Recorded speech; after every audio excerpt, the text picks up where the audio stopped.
Welcome to the Mavens of Marketing, a weekly podcast hosted by me, Rachel Durkan. And me, Kerry, Barret. We talk all things marketing, innovation, sales, and business growth strategies, and the standard tried and true marketing techniques. Come for the conversation, stay for the savvy insights. And the borderline inappropriate jokes.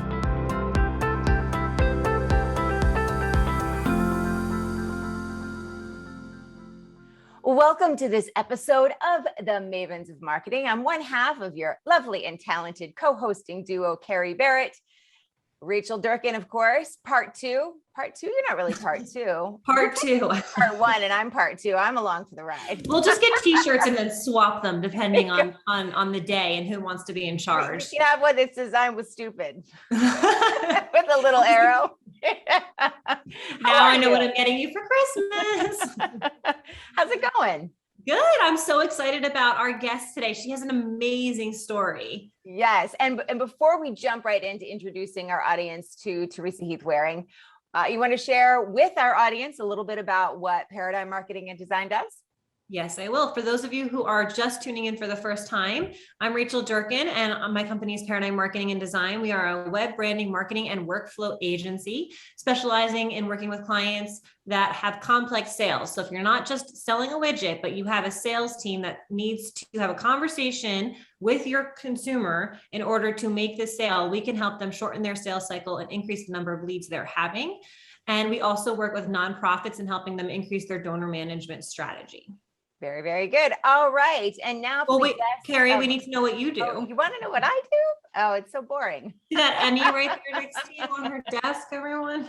Well, this old thing. This old thing. There's a couple more joining it, just for the record. Anyway, my name is Kerry Barret. I am the one and only sole operator, owner, chief cook, and bottle washer of Kerry Barret Consulting. I am a media training agency, a public speaker, and an author. So what I help my clients do is mostly get comfortable on camera, scale their visibility and their credibility by creating and distributing, very important, effective and compelling videos. So I have group coaching courses. I have a digital product that helps people walk through the stages of creating video, and then group trainings as well. But we'll get to all of that good stuff later. I'm excited to talk to Teresa. How are you, my friend? I am super well. Thank you so much for having me on. I'm really excited. We're excited. And just so our audience knows, no, we have not run Teresa's voice through any sort of filter. She's joining us from across the pond, as they say. Where are you? I am. I'm in the middle of England. Okay. In a very kind of rurally part of England. Beautiful part of England. Yeah, it's not bad. We don't have the weather very much, but when the weather's nice, it's beautiful. There you go. Well, we have a little bit of the same here today. Do you want to share with our audience a little bit about who you are, what you do, and jump into your story? Yeah, sure. No problem at all. So as you lovely ladies have said, I'm Teresa Heath-Wareing, and I help small business owners from all around the world with their marketing, enable them to better understand kind of what they need to do, how they get to do it, and understand the steps that they need to take in order to effectively market their businesses. And most of the people I work with, they're either kind of solopreneurs, or they have a team, or they've brought on a sort of team of freelancers that help them. But basically, they normally have a product or a service that they are so passionate about that, like, they would do even if they won the lottery. And what they want to do is they're really good at the thing they're good at, but they want to understand the marketing side better. So I guess for me, what kind of happened in my story and how I got to do what I do is I started many, many, many years ago, about 16, 17 years ago. I got a degree in marketing, did it at university, fell in love with it, and then had a stream of marketing roles. Really loved being an employee. Like, I'm one of those people that likes being patted on the head and being told, well done, you've done a super good job.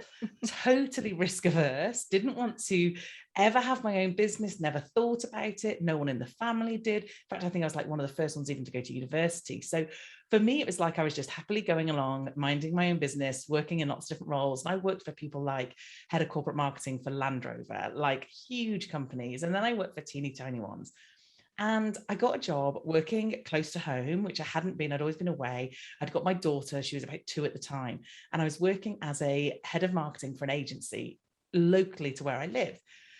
And I was really enjoying it, except my life started to change a bit. So my husband and I separated. So I found myself on my own with my sort of 2-3-year-old daughter. And I just started to reevaluate what was important to me, what made me happy. And a couple of things in my role was not making me happy anymore. So I thought, do you know what? Like, I joke, I had some early midlife crisis. I thought, I'm going to hand in my notice. I'm going to give them like a good 8 weeks notice, and I'm going to find myself another job. And within about 4 weeks into the 8 weeks notice, nothing was coming, forgetting that I was in a fairly rural part of Shropshire and there's not the big businesses out there. And I didn't want to travel because I got my daughter and I was a single parent. So I had this crazy idea, why not start my own business?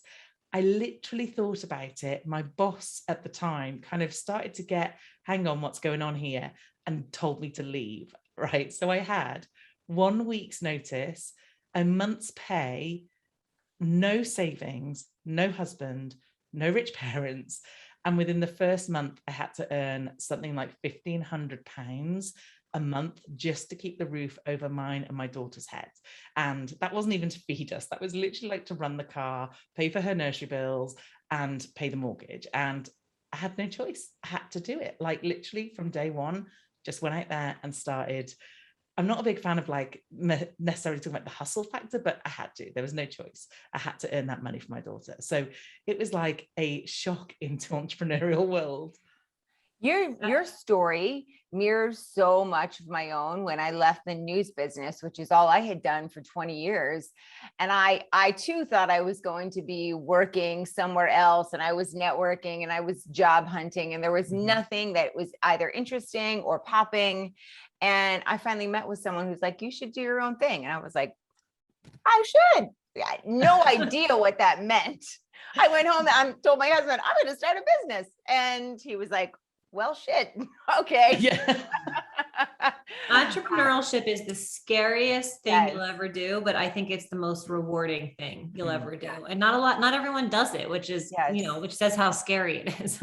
I'll never go back to corporate though. Do you feel the same way, No. Teresa? Ever? Oh, I'm completely unemployable now. There is no way I could work for anybody. And right? like you said, Rachel, it's so scary. But do you know the amount of people at the time were like, what the hell are you doing? Are you insane? Have you lost your mind? I was told that. I remember my I won't say who because she'll get mad at me, but somebody who, we'll just say they were in a parental role was like, what are you doing? You should be going to work for McKinsey or, we're at one of these big companies. And I was a failure because I wouldn't say that, that's extreme, but they kind of thought I was crazy for starting my own business. I also like the non-commute part. I'm going to share something with you. Can you guys see that? Yeah. Yeah. That's what I look like 20 minutes before this podcast. 20 minutes. I think you got on it. I mean, you were in a much better situation, but I've actually seen I've seen Kerry through her process, like as I'm speaking to her, just transform in front of my eyes. It's actually pretty impressive. And Kerry, I'll tell you, when I was doing the last 3 mornings when I've been in a rush doing my makeup, I've been cursing you. I'm like, how does this bitch get dressed so fast? And it's taking me. Because I've seen her do it so quick. I have been a little bit envious. I'm not gonna lie, Kerry. It's the TV news portion. But my point in that, aside from sharing a silly picture, is there's once you get it figured out, if that's such a thing. I'm not there yet, but it does allow you the opportunity to structure your life, your day-to-day, pretty much as you want to, working as much or as little as you choose, right? I mean, that's one of the great things about it, although it's not certainly immediate. The beginning is you're working, to your fingers to the bone, trying to get things up and running, but there's such an allure about what it offers, what it can offer. So Teresa, let me ask you, like, to keep this on track, what marketing tactics did you take in order to get to, so you were there and now you're somewhere amazing. And I'd like you to talk about that. And I'd like to tell us how you got there. Like, what were some of the marketing tactics that you used to achieve that success? This is so good, this question, because something you just said, Kerry, was really interesting. I started my business having never known anything about being a business owner, didn't really know many business owners. And I thought that would be it. I run my own time. I'm in charge of myself. And I started as an agency, and I started doing marketing for other people because that's what I knew. That's what I was very good at. I'd done it for many, many years. And suddenly I realized I went from having one boss to having like 16 bosses.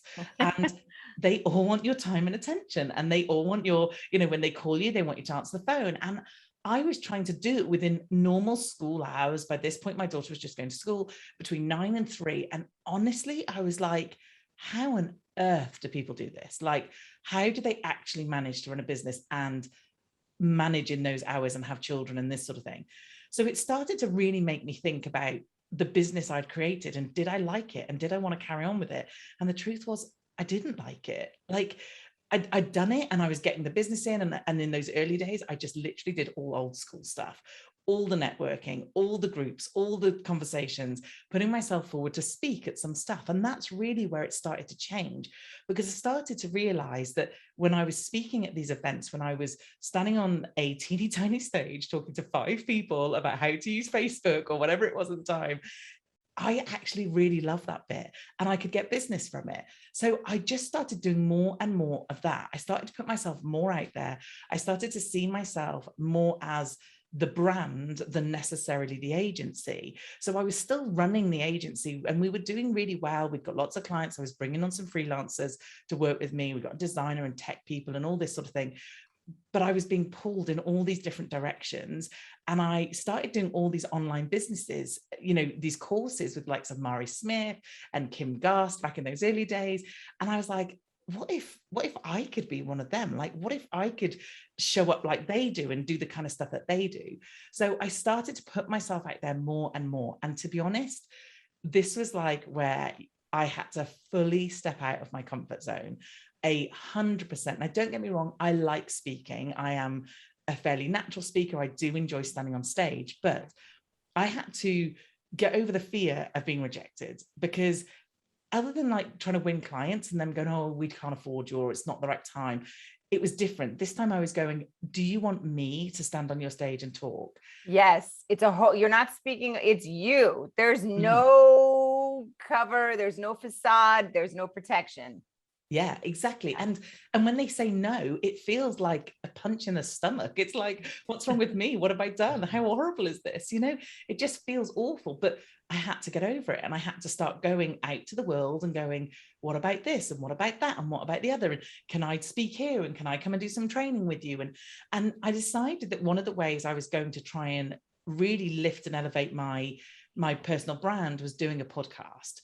So I started my own podcast, and my first ever 2 guests, and it's interesting because one of your very early guests was one of my very early guests. So my first 2 guests were Pat Flynn and Amy Porterfield.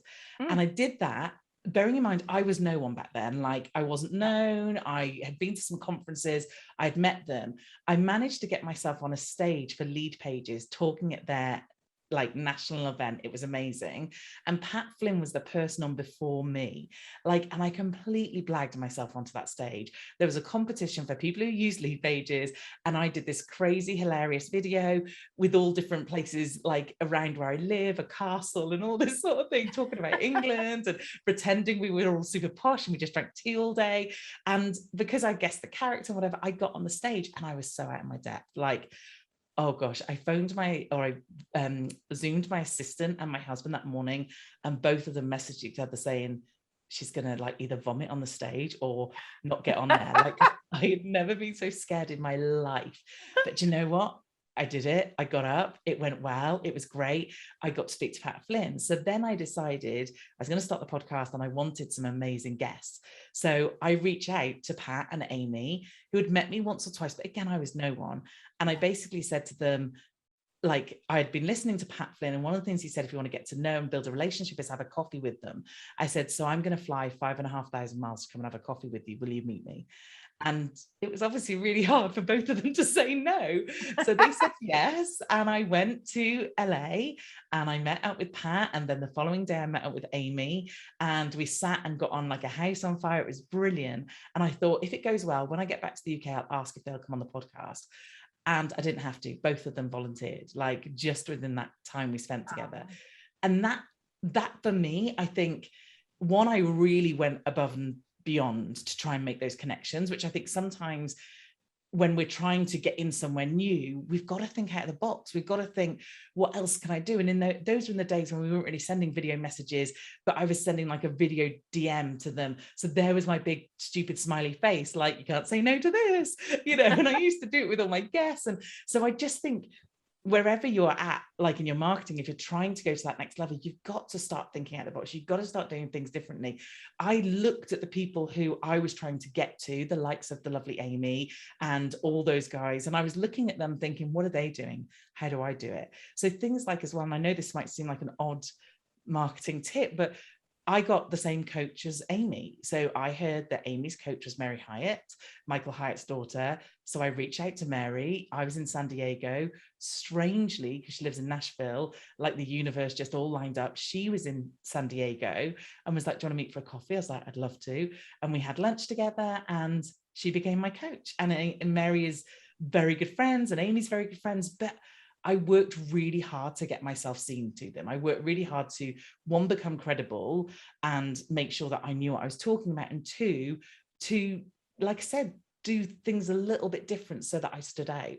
And subsequently, the podcast, all the other stuff, I very slowly started to transition over to an online business. And about 2 years ago, I almost fired my clients overnight, took a huge risk. We've got a really nice company bringing in a fair bit of money. And I said to my husband, I'm just going to like shut that. Is that okay? My now husband, because I got married, and he was like, I think you can make this work. So we did. And then on came my membership, my courses, and all those other good things. So let's talk about that. You now you have this thriving online business, and this is an area where I'm seeing a lot of people move to. Course marketing is becoming a huge industry. How many $1 billion is it, Kerry? You told me the other day. $365 billion annually. It's a lot. Yeah. And now the challenge is if you got in early, you were at the forefront, but now it's a very noisy marketplace. Mm-hmm. So talk to us about, there's a couple like baseline things I understand for course marketing that make it successful, but one of those has to be a lead magnet. We have to do list building. Like, that's the name of the game, unless you know something I don't. But tell me, how do you leverage, talk to me a little bit about your funnel process, and how do you adjust it to get over the noise? Yeah. So one of my very first lead magnets was my most successful lead magnets, because I was going from agency doing the job I did, and I was trying to then serve the people who were potentially alongside me. So initially my audience were mainly social media people and marketing people, and now I've expanded out to sort of small business owners. But what I did is I took what I felt was like gold dust in my business. So I'd come up with a process, a checklist of really proactive stuff that we did, and how to be super efficient. Because I put on a team, and I was watching one of my team members go through Twitter, and she was taking forever. And I was thinking, I can't have you retweeting something that's going to take you 30 minutes. So I came up with this process internally to my business. It was like my, golden ticket. Whenever I went in somewhere and they said, you're too expensive, I'd go, this is why. Show me that anybody else that has quoted you does this. And it was brilliant. So when I decided I wanted to kind of then build this online side and the memberships and the courses, I identified who my customer was. And I know that's so dull. And I know lots of people will go, oh, I know who my customer is. But I really knew who they were. Like, I knew what they were thinking at night. I knew like where they would go shopping and who they talked to, and the kind of things that, like, if I could wave a magic wand, I knew those things. And I knew my checklist was like, this is the thing. And I was terrified. I thought, what if I put this out there and I'm basically giving everybody the thing that makes me able to charge what I charge so much? But it saved my team and me time, and it made me money. The two most crucial things that most people are looking for. Mm-hmm. And Amy always used to talk about, make it too good to give away. And it was really too good to give away. And I did something like, I think I put about £70 behind it over 2 weeks, and I got 800 opt-ins. That is like unheard of. Like, I can't recreate that now. I wish to God I could. It was unheard of, but it's because I hit upon something so valuable that I was terrified to give away. And people in the business were like, why are you sharing this? And it's like, because if I want to reach that audience, I've got to give them something really good. And I think what often happens with the lead magnet thing is we're all used to like, oh, I'll opt in for this PDF that will tell me like one or two things that I probably already know, and it not being that good. And I think what the mistake that people make is, one, they're not listening directly to their customer. Like, what is the thing, the one thing, not the thing that you want to share with them, not the thing that you've created and think, well, I could give that as a lead magnet, the one thing that people really want help with. Then once you put it out there, if it's really flipping good, then the people on your list are going to love you. And that's the thing, because often we'll go for a download and we'll get it and we'll go, yeah, that was okay. But then how does that make us feel about the person's list that we're on? We're feeling a bit like, well, that was a bit of a waste of my time, and I'm a bit gutted that I gave you that. Or because I know they're only giving us their time, but that's one of the most valuable things they've got. So I think often people are just ticking a box when it comes to creating a lead magnet, and they're not thinking about making it really good. So how do you, I'm going to ask you a question that dives a little bit further into that, because that is really, that's sort of the like delta. That's where everything, comes together and grows. Can you share with us? Well, a couple of questions, right? What makes it successful is what makes it unique, different, something that they can't turn away from. Can you share with us what you gave to them and how you knew that this was the thing that was so good nobody was going to be able to turn it? When people are listening and they're like, well, I'm trying to think about what my lead magnet is, or what is it that I have that I can give that people will be like, holy cow, sign me up. How do we know what that is? How did you know what it was? Yeah. And I think in truth, sometimes we don't know what that is, as in, or sometimes we have to put something out there, because some things I've put together and thought this would be brilliant, and it's fall flat on its backside. So sometimes it's not as easy as just like, that's it. But I think for me, what was happening with me in my business was I was getting to the stage, because I was starting to show up in places, because I was starting to speak, I was becoming a bit of an expert, and I was walking the talk. I was saying, I'd got this agency, I'd bought on this team, I was earning this money. And I think then I started to realize that people were coming to me going, how did you do that? How do you manage this? How do you earn this? How can you charge that? And I then started to think that actually this is the thing that they want to know. This is what my audience are looking from me.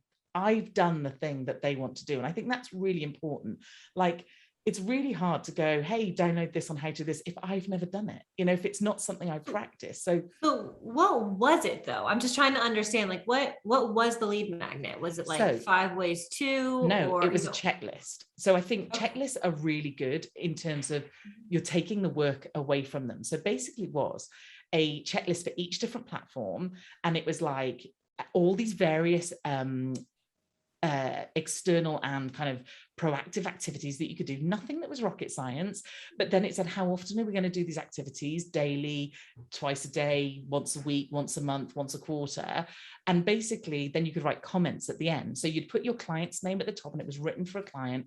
You put your client's name at the top, you put who their customer is, what their objective is for the thing, and they could actually use it with their client and say, okay, so your Twitter account, we're going to do XYZ.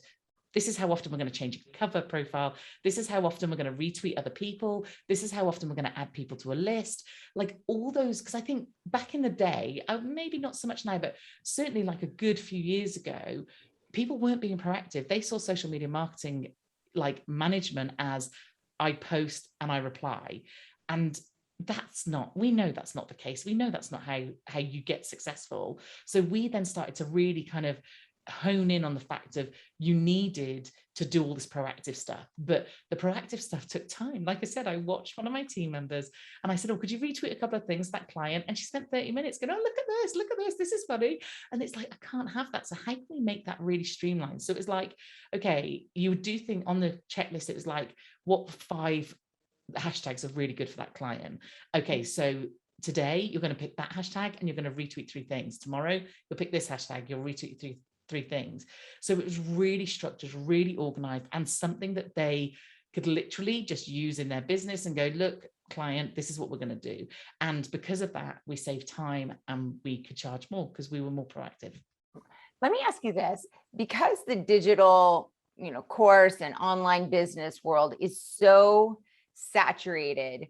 I 3 on each side. The 3 biggest mistakes you see people make when they are marketing their online course. and the 3 things you should always do outside of creating this extraordinary lead magnet. Yeah. So mistakes then.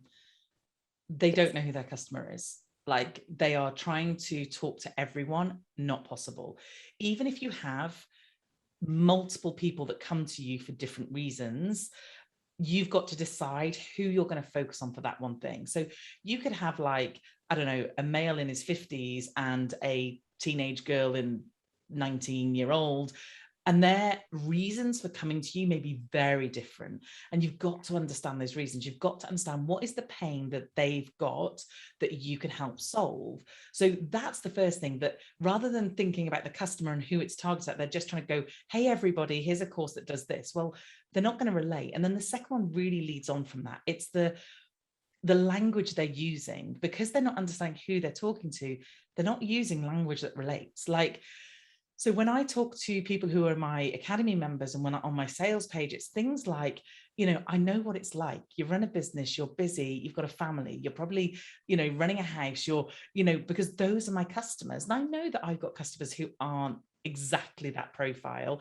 I've got a guy in the academy who's fairly young and single, but I know most of my customers are parents. They tend to be female and they have busy flipping lives. So because I understand that, I can talk to them in a way that's like, I get it. I am that, and I get it. So I think they don't understand who they are first off, and then they're not talking in their voice. So that's really important. If you're going to talk in someone's tone of voice and you're not confident in that, someone's tone of voice, then get them on a Zoom call, ask them questions like, what do they feel about this? How do they feel about that? The feel word is really nice because you get the real emotions out. And then the one I always love, which is easy for business owners, is if I could wave a magic wand. Like, so I just sold a social media bundle recently that, really isn't something that I would ordinarily sell. But again, the demand of my clients and my customers were, if they could give up one thing, they would give up social media. They hate it. They hate coming up with content for social media. So I listened to them. I listened to the fact that people were going, how do you make your stuff look so good? Like, who does yours for you? And I'm like, well, I do. And so I listened to what they said and I created something for them, but spoke to them in their tone of voice. Yeah. And then the third one is not delivering on it. Like, that you have all these promises and you either don't have the experience to deliver on it, or you're just not giving them something good. And there's nothing worse than, like, even if it's a tripwire product, even if it's a low cost something, it's got to be good, because they're not kind of involved with it. It's not like they've had an experience of going into a shop.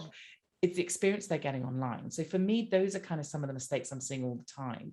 But really, one around clarity of message is huge, huge, huge, huge. In terms of things that people are doing really well, is they're creating something that their customers need rather than what they want to create.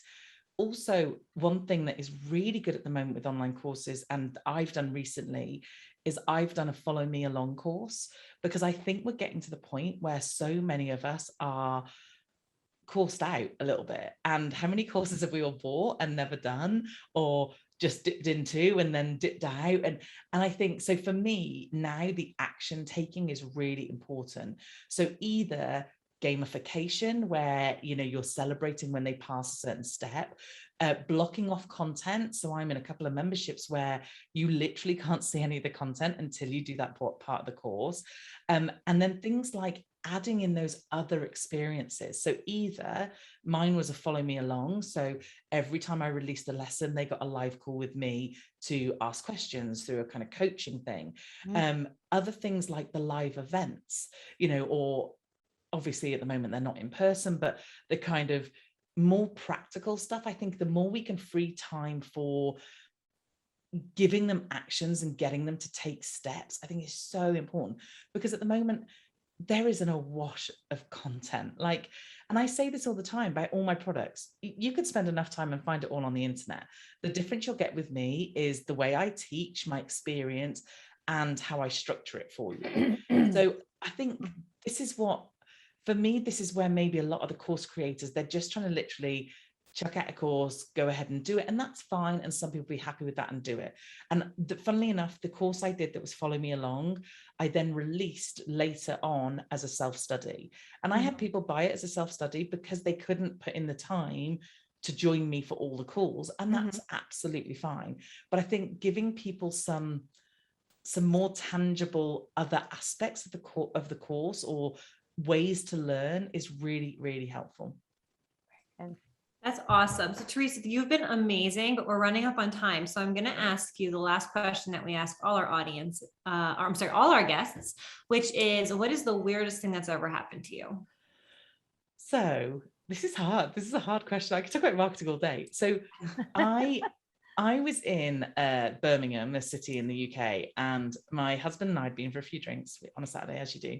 And I was heading into the lift to go back up to a bar while I was waiting for my husband. And this guy, this DJ, because we like young music. I'm not young, but we like young music. This DJ's in there and I recognize him, and his name's Example. And he looked at me and I was like, oh my God, that's Example. We've seen him loads of times. And he was like, yes, it's me. And he said, you know, I can have a photo. I thought my husband's going to go mad when he sees this. He said to me, are you coming to the gig tonight? And I was thinking, I didn't even know there was a gig tonight. And I was like, no, well, you must, I'll put you on the guest list. And I'm thinking, I'm like this 40-year-old woman. Most of the people who will listen to him are like 20 years old. And he's like, I'll put you on the guest list. He put me on the guest list. And I told my husband, he's like, he did not. I said, yeah. I said, should we go? We won't go, shall we? I said, he probably hasn't put me on the guest list. And he's like, yeah, we're going to go. So we walked up to this venue later on. We literally drove home, dropped the car off, got the train back in, because obviously we were like, we needed to drink. So we didn't get back until like 8-9 o'clock. Normally we'd be like getting ready for bed.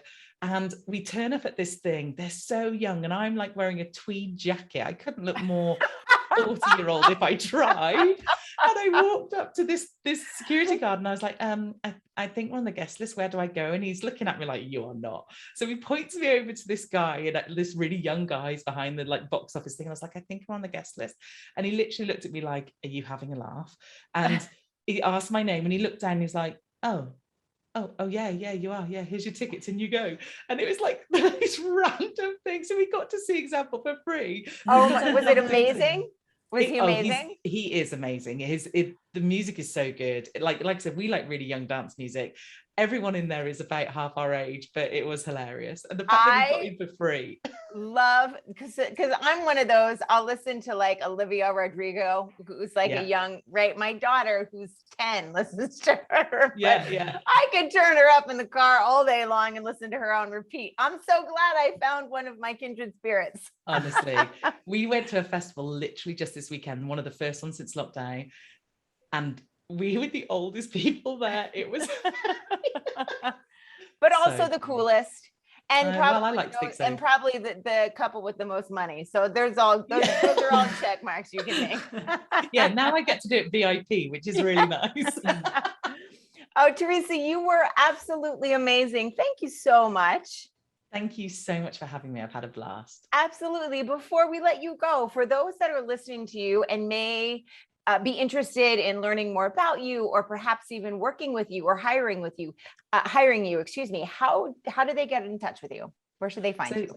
You can pretty much search Teresa Heath-Wareing anywhere and you will find me. But you can go to teresaheathwareing.com and everything is there. Perfect. Thank you so much. Thank you. Absolutely. And to our amazing audience, thank you for joining us for another episode of the Mavens of Marketing. We will see you back here next week, same time, same place. Bye. It's a teaser. Coming up on the next episode of the Mavens of Marketing, we are speaking with the lovely and talented Heather Monahan. She's got a new book, Overcome Your Villains, all about how to pivot, change, and grow your confidence when you are in the midst of challenging life circumstances and there are villains unbeknownst to you all around you. She also talks with us about personal branding, some of her secrets to her sales success strategies, and how she became the one-woman powerhouse she is today.